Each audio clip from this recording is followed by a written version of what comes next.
안녕하십니까. 이번 주제는 이제 이재명의 잠 못 드는 밤 이런 이 주제인데, 제가 어제 설 전에 전날 방송에서 이재명 대표 떡국이 목구멍에 넘어가느냐, 지금은 이제 이재명을 잡는 저 4명 하면서 실제 떡국이 목구멍에 넘어가겠는가 이렇게 한 적이 있는데, 실제 어제 9일 밤이죠. 어제 이재명이 잠을 못 자는가 봐. 잠이 안 오겠죠. 여러모로 힘들고 불안할 겁니다. 이재명이 잠 못 드는 밤. 제가 옛날에 영화 시애틀에 잠 못 드는 밤, 이게 계속 기억에 많이 남던데, 이재명도 이제 완전히 밤 12시에 이제 댓글이라기보다 이제 옛날로 치면 트위터잖아. 트위터.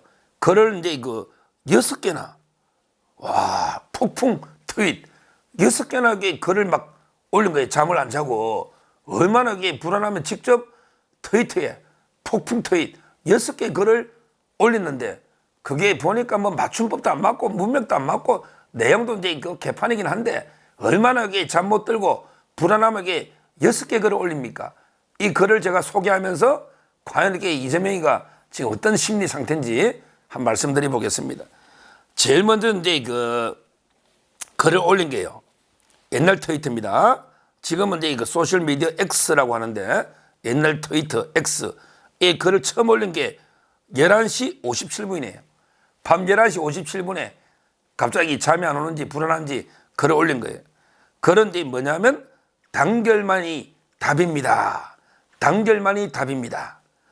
이러면서 이재명이가 뭐라 했냐? 설을 앞둔 밤이 깊어가는 만큼 저와 우리 진영에 주어진 소명의 무게를 되새긴다. 소명을 다하는 건 결코 쉽지 않다. 계파를 가르고 출신을 따질 여유가 없다. 특히 친명, 비명 나누는 것은 소명을 외면하는 죄악이다. 이런 식으로 단결만이 답이다. 이렇게 글을 올린 거예요. 그러니까 이제 임종석이도 화답을 했더만, 단결만이 답입니다. 투 이래가지고 임종석이도 단결해야 된다. 이렇게 그런 서로에게 주고받고 올리는데, 과연 이게 실천이 되겠습니까? 이재명이나 문재인이나 딱히 공통점이 여러 개 있지만, 가장 큰 게 말하고 행동이 일치하지 않잖아요. 말하고 행동이. 그리고 말도 어제 한 말과 오늘 한 말이 또 일치하지 않잖아요. 이게 이재명입니다. 이재명이는 말하고 행동도 일치 안 하고, 그 다음에 말도 어제 한 말과 오늘 한 말이 일치 안 하는 이런 위선자. 이게 바로 이재명입니다. 이재명이가 단결만이 답입니다 이러면 임종석이한테 공천을 성동갑에 줄까요? 저는 안 준다고 봅니다. 이거는 말뿐이에요. 성동갑에 절대 임종석 공천 안 줍니다. 임종석이 경쟁자로 크기 전에 싹을 잘라야 된다. 이렇게 어떻게든 치내려고 하겠죠. 이재명이 말이나 글을 읽고 그대로 믿으면 이거는 진짜 순진한 초짜 하나 믿지. 누가 믿겠느냐고요. 이재명이가 이제까지 거짓말한 게 한두 개입니까? 저는 말은 그렇지만 실제 임종석이나 친문, 포용, 단결은 불가능하다. 이렇게 첫째 평가하고요. 이게 처음 글을 올린 거예요. 그 다음에 두 번째, 9분 뒤에 또 글을, 그러니까 밤 12시 6분이죠. 9분 뒤니까. 9분 뒤에 또 글을 올렸어요. 뭐라 올렸냐? 제목이 새해 복 많이 만들어요. 이게 좀 이상해. 보통 우리 인사할 때 새해 복 많이 받으세요. 이렇게 인사하잖아. 근데 새해 복 많이 만들어요. 이게 제가 보기에 이거 비문장 말도 안 되는 건데, 지는 이게 또 어떤 뜻이 있는지 둘러댈지 모르지만, 하여튼 이 말도 안 되는 제목으로 글을 올렸는데, 그러면서 이게 뭐라 했냐? 힘드십니까? 행동하면 바뀝니다. 약하십니까? 바다도 물방울이 모인 것입니다. 이러면서 RT 한번, RT라는 게 글을 공유하는 거예요. 자기한테 마음에 드는 글을 공유하는 걸 RT랍니다. RT 한번, 댓글 한 개, 카톡 한 번이 세상을 바꿉니다. 이렇게 해달라는 거예요. 그러니까 이제 9분 뒤에 힘드냐? 행동이 바뀐다. 약하냐? 바다도 물방울이 모인 게 바다다. 그러면서 이게 댓글, 카톡, 그 다음에 공유 한번 해달라, RT. 이렇게 호소하고 있는데, 이거는 왜 그러냐? 자기가 이제 제일 불안하니까 자기가 제일 불안하고 하니까 이게 오히려 이제 지지자들 보고 힘드냐, 약하냐, 어쩌고저쩌고 하는데, 진짜 힘들고, 진짜 약한 거는 이제 그 이재명이죠. 지금 이제 개딸들한테 카톡 하나, 그 다음에 댓글 하나, 공유 하나가 세상 바꾼다고 막 독려하고 있는데, 이제 또 어떻게든 여론조작, 이런 게 어떻게 보면 이게 여론조작도 많습니다. 실제 이제 그 정상적으로 지지하는 것도 있지만 집중적으로 어떤 글을 공격할 때 바로 개딸들 동원해서 물어뜯어. 예를 들어 서정욱이 어떤 방송에서만 계속 물어뜯어 댓글을 욕을 해서 이런 데 공작을 많이 하지 않습니까? 저는 이런 데 선동질이 아닌가 이렇게 두 번째 보입니다. 그리고 이제 그 6개 올릴 때 있잖아요. 바로 이제 그 세 번째는 제목이 뭐냐? 세 번째는 이제 어떤 역사적 대사건도 결국 한 사람으로부터 시작됐다. 이런 데 글을 올리고요. 그 다음에 네 번째는요. 이번에 총선이 대한민국의 운명과 우리 미래를 결정한다. 그러면서요. 대한민국의 흥망과 성쇠라고 써놨어요. 성쇠. 소에다가 아이. 이게 뭡니까? 대한민국의 흥망과 성쇠, 태행과 진보의 갈림길에 무관심과 방관은 제약이다. 이러면서 이게 한 사람 한 사람부터 시작하니까 나서라. 아니 이재명 너 그래도 이게 고시까지 붙은데 성쇠라는 거는 소에다가 이 써야지. 이거는 실수가 아니잖아. 한자를 모르니까 성쇠에다가 아 이 써놔버렸잖아. 흥망성쇠도 못 써. 너 한동훈이 손글씨 쓰는 거 봤지? 한동훈이 글 쓸 때 오타나게 문법 틀린 거 봐서? 어떻게 흥망성쇠도 못 써? 진짜 무식한. 이러니까 이래 오타 쓰나니까 조롱거리면 되지.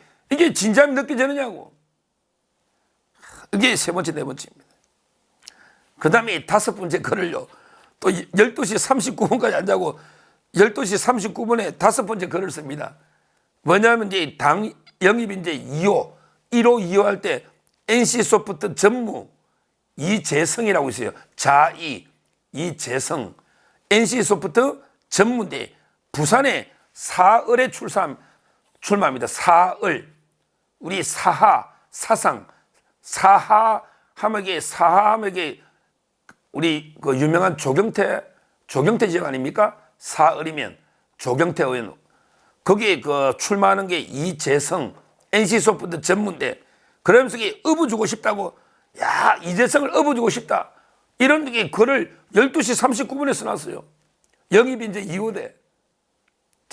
이게 특정이 막 이렇게 띄우는 게 맞는지 안 맞는지 모르겠는데 지금 이게 그 NC소프트 한번 보라고요. 제가 이제 김택진 회장하고 이명박 대통령 때 4년 동안 이제 그 청와대 미래기획위원 그때 안철수도 있었고 김택진하고 이제 제가 4년을 같이 일했습니다.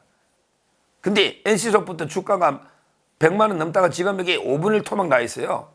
주가도 상당히 힘든데 그게 전무하던 사람이 대단하다고 김택진이도 아니고 그걸 가지고 인재 영입 2호라 해서 부산에 조경태한테 게임도 안 될 것 같은데 이걸 이게 글을 쓰고 있는 거예요.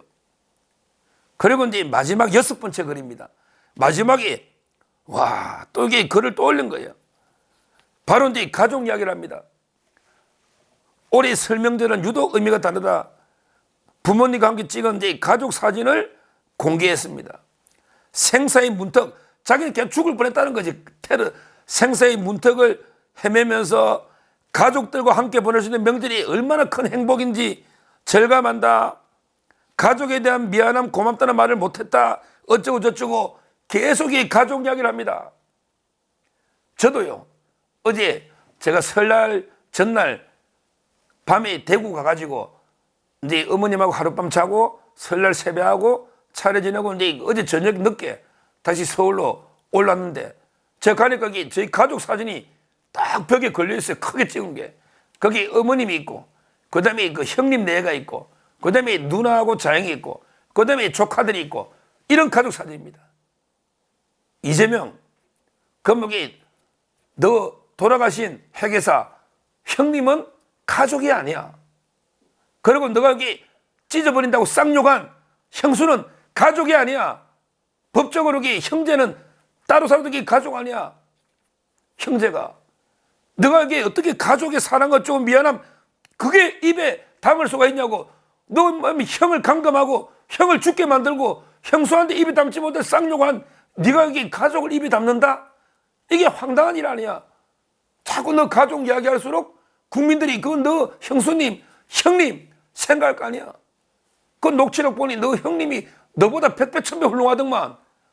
아주 판단력도 뛰어나고. 근데 형을 정신병자로 강제입원시키는데 그것도 안 한다 해가지고 재판으로 기소되고 그걸 또 이게 위정교사에서 살아남고 이게 네가 인간이냐 말이야.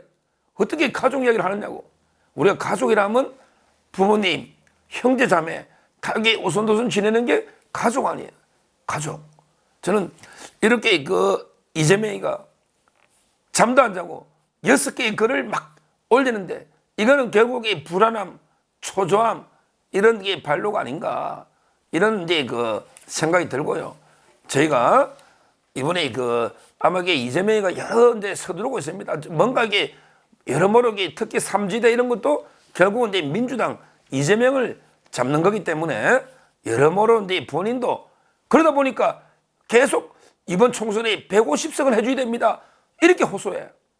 야, 저는 지금 180석 가진 놈이 150석 목표를 하는 것도 처음 봤네. 야, 우리 아들도 중간고사 때 70점 맞으면 기말고사는 목표는 75점이나 80이나 몇 점이라도 올라가야 목표지 마. 너 180석 가진 놈이 150석 해달라. 이게 말이 돼?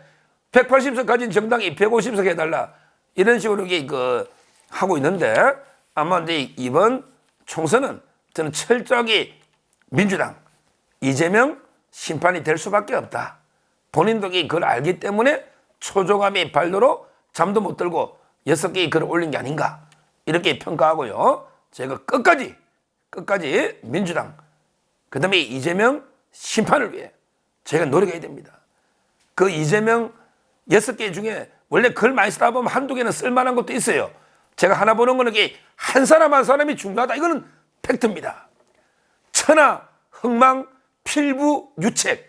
천하가 흥하고 망하는 데는 필부, 일반 국민도 책임이 있는 거예요. 저는 우리 보수 자유우파가 박근혜 대통령이 괴멸될 때 그때 제부터 깊이 반성했습니다. 천하가 망하는데 필부도 책임이 있다. 한 사람 한 사람이 중요합니다. 우리 자유우파 보수 국민 한 사람 한 사람이 떨쳐내놔서 이재명 민주당 심판에 앞장서야 된다. 이거는 맞는 말이에요. 한 사람이 중요하다. 천하흥망 필부 유책. 이거는 옛날에 명나라가 망하고 청나라가 들었었지 않습니까?